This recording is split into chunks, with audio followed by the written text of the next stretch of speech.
The torrential rain left locals horrified. Some had never seen the waters rage like this before. The May 2021 Canterbury flooding led to hundreds of evacuations, roads and schools shutting down, and farmers fleeing for their lives. Even before the waters receded, scientists began picking apart how much of the damage could be blamed on climate change. Flooding hits New Zealand hard. In April 2017, the tail end of a cyclone brought severe rainfall, which inundated the town of Edgecombe. That event cost insurers $91 million. More time has passed since the Edgecombe event.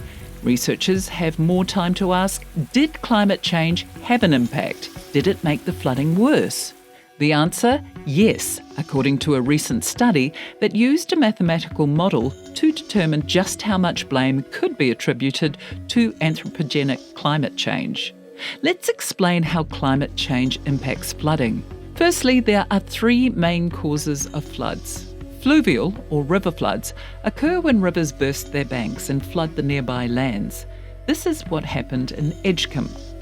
Pluvial, or surface flooding, happens when the rain is just so heavy that it overwhelms local drainage. Coastal flooding, or storm surges, occur when strong winds fling water on shore. Flooding, just like weather, happened before humans started changing the climate. What climate change has done is beef up the weather, making bad flooding in some parts of the world more likely. Earth's average surface temperature has risen about 1.2 degrees Celsius since the late 19th century. As air gets hotter, it can suck up more water, and that water will end up being dumped somewhere. Sea levels have also risen about 20 centimetres since 1880. Ice sheets are melting, and seawater expands as the air around it warms. This makes coastal inundation more likely when bad storms hit. Warmer seas are also the perfect breeding ground for cyclones or hurricanes. These superstorms develop in the tropics when the sea heats the air above it. Warm pockets of moist air rush upwards and create clouds. Cooler air rushes in to take its place. That air warms, and the cycle continues, potentially leading to a devastating cyclone that can cause fluvial, pluvial, or coastal flooding. Scientists aren't necessarily expecting the number of cyclones to increase, but the storms could become more intense. What's more, cyclones also help create what are called atmospheric rivers. These are long, narrow channels of wet air that typically travel from the tropics towards the poles.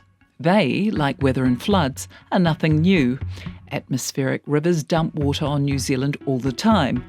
But as the air warms and picks up more moisture, they're likely to dump even more water. So what have we seen in Aotearoa in recent years?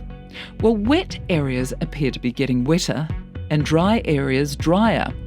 Between 1960 and 2019, it appears the northern North Island experienced less rain, but the southern South Island saw more. When it comes to that torrential rain that causes floods, it's also a mixed bag. Parts of the country saw more extreme rainfall, parts saw less. These extreme events are expected to become more common in some areas.